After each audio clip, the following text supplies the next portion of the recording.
Bonjour à tous, c'est Jeune Otaku et bienvenue dans cette nouvelle vidéo. Et aujourd'hui, nouvelle vidéo, on va parler des top séries. Et cette fois, c'est pas des séries coréennes, c'est des séries japonaises. C'est parti.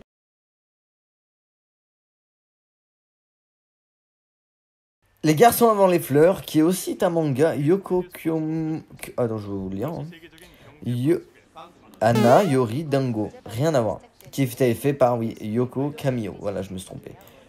Donc si vous aimez les mangas en plus, donc c'est un shoujo, bah voilà, c'est cette série, donc c'est parti pour le synopsis. Makino est une étudiante de la très prestigieuse Académie Heitoko, un lieu d'apprentissage réservé aux enfants des familles les plus riches du Japon. Quelque peu intimidée par l'école et ses élèves riches, elle ne cherche qu'à rester discrète et à passer inaperçue à l'école.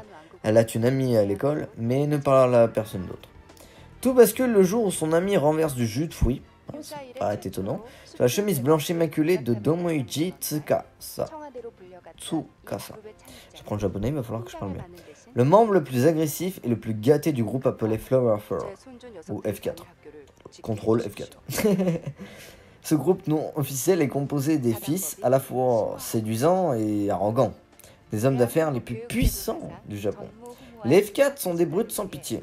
F4, moi je dis F4 c'est en français. Ils font souvent pression sur leurs victimes pour qu'elles abandonnent leurs études. Mais lorsque Domoichi Tsukasa s'en prend à l'ami de Makina, cette dernière lui tient tête. Le F4 demande à toute l'école de l'intimider pour se venger. Mais, alors qu'elle craque, Domoichi Tsukasa s'éprend d'elle de façon inattendue.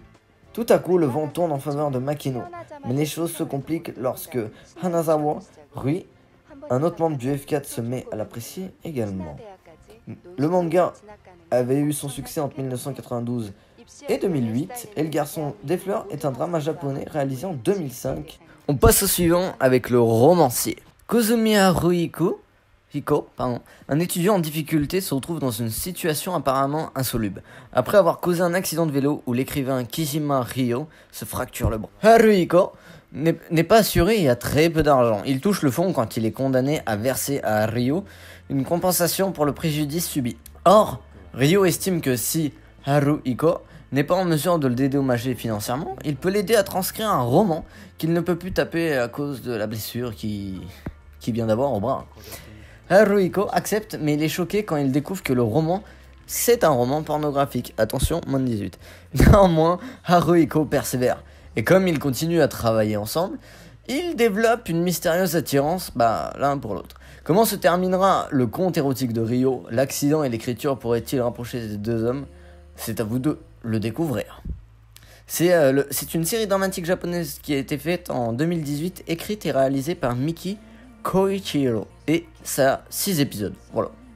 C'est très court, c'est assez simple. Et si vous aimez l'art et un peu la romance, je pense que ça peut vous plaire.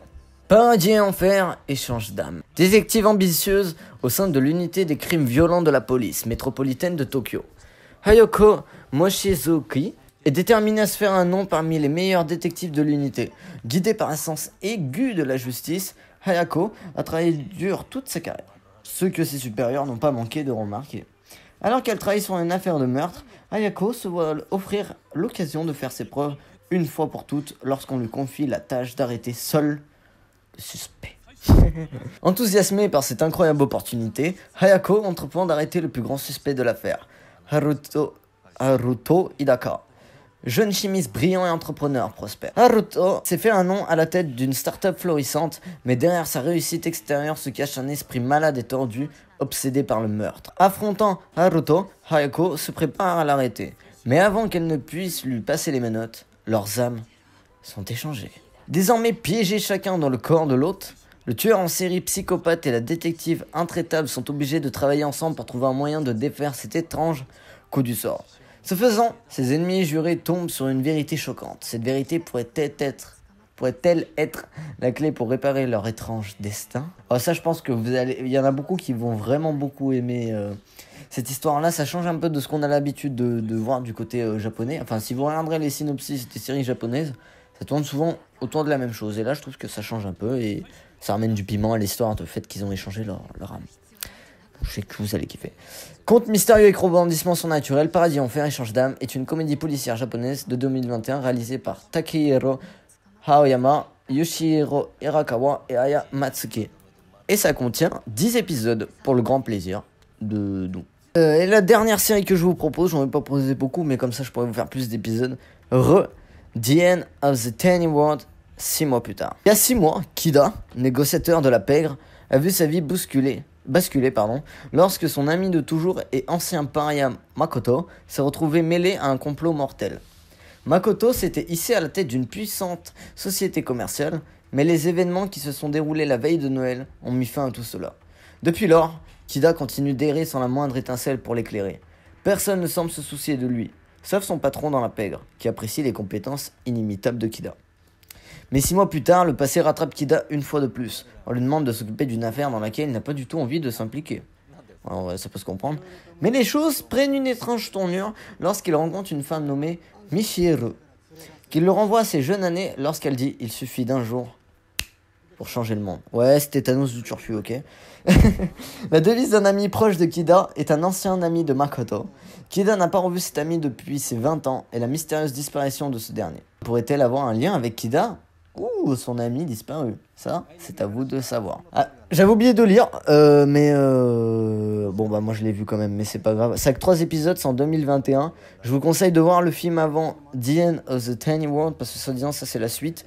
Mais nous, comme on est les gens qui font pas comme les autres, bah je vous conseille de quand même le regarder. Sans avoir vu le film avant, c'est pas grave, tant pis, ça arrive. Hein. On va pas mourir. Et voilà, c'était la fin de cette vidéo. C'était sur les top séries japonaises à regarder. Il y en a encore plein, bien sûr. Là, j'en ai pris quelques-uns. Je vais en faire encore plein d'épisodes. Faut attendre. Ça prend du temps. Et j'espère que ça vous a plu. C'était Jeune Otaku. À bientôt. Ciao.